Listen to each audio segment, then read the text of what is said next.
In order to begin to understand how our financial system works, we need to go back to the early 1900s, 1910 to be exact. Everyone at some point in their lives has heard of the Federal Reserve, but most likely don't understand what it is or how it works. The Federal Reserve, referred to as the Fed, is a central bank that many economists refer to as the biggest robbery ever enacted on the American people. The reason for this is because the Federal Reserve is neither part of the federal government nor does it have any reserves. Yet, this single organization controls the money supply of the most powerful country in the world. The Fed is very diligent in hiding the fact that they are not part of the government. The last thing they want the American people to fully understand is that our government does not control our own money. In order to achieve this, they were very clever and decided to call their institution the Federal Reserve. And by labeling themselves this way, the general public never thought twice about who was in control of the country's money supply. If the Federal Reserve is not part of the government, then who controls this private organization and how did this come to be? The answer to this question is what changed the course of our country forever. In November of 1910, a secret meeting took place of 6 bankers and economic policymakers who represented the financial elite of the Western world. It was hosted at the J.P. Morgan estate on Jekyll Island in Georgia.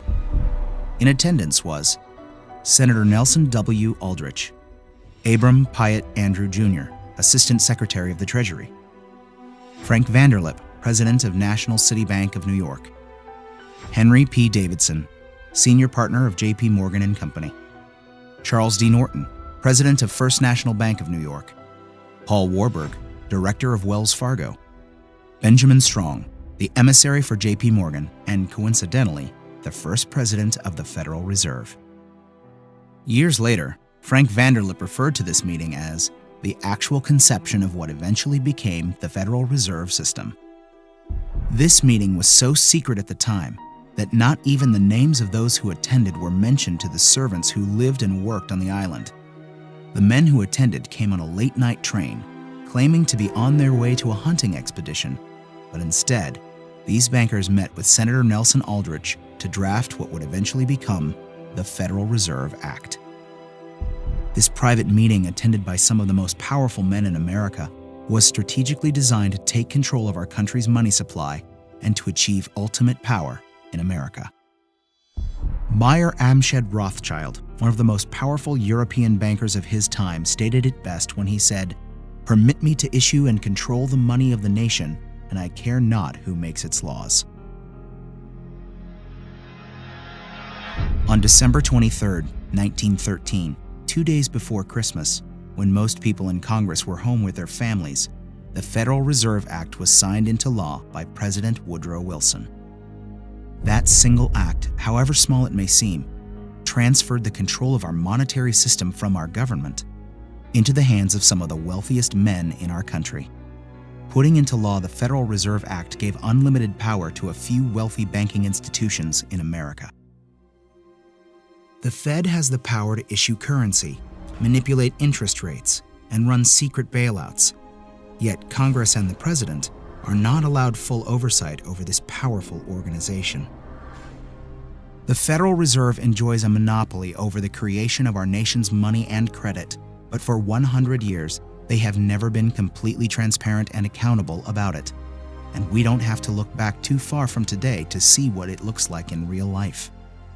When testifying before Congress in 2009, Fed Chairman Ben Bernanke refused to disclose which institutions received trillions of dollars in these bailouts and loans, or give our representatives details about what deals were being made. So my question to you is, will you tell the American people to whom you lent $2.2 trillion of their dollars? Will you tell us who got that money and what the terms are of those agreements? Hundreds and hundreds of banks, any bank or that has access to the U.S. Federal Reserve's discount. Will you tell us who they are? No. In an interview with Treasury Secretary Timothy Geithner, he makes the stunning assertion that conducting a full audit of the Federal Reserve, something never before done in its 100-year history, is a line that we don't want to cross. To be denied full transparency of these transactions after U.S. taxpayers contributed over $16 trillion to these bailouts and loans is unthinkable and unconstitutional. It is our right as American citizens to know where our money is being spent. It's very ironic that if you don't give the IRS full transparency with your finances, you go to jail. But if you're a private organization of elite bankers that controls the money supply of a country, you're free to do as you please without full oversight. This private organization is arrogant in the fact that the same accounting laws that apply to the rest of America do not apply to them. There is no other agency of government which can overrule actions that we take. Their control appears to be unlimited, and 2008 is the most recent example of how much power the Fed actually has on our country. Many of us were told in private conversations that if we voted against this bill on Monday, that the sky would fall, the market would drop 2,000 or 3,000 points the first day, another couple thousand the second day, and a few members were even told that there would be martial law in America if we voted no. That's what I call fear-mongering. The elite banking institutions took trillions of dollars worth of risk, and when they lost their bets, they threatened politicians to use taxpayer money to bail them out, or else we would face an Armageddon type of scenario. This historic change of power in America is again why many economists refer to it as the biggest robbery ever enacted on the American people.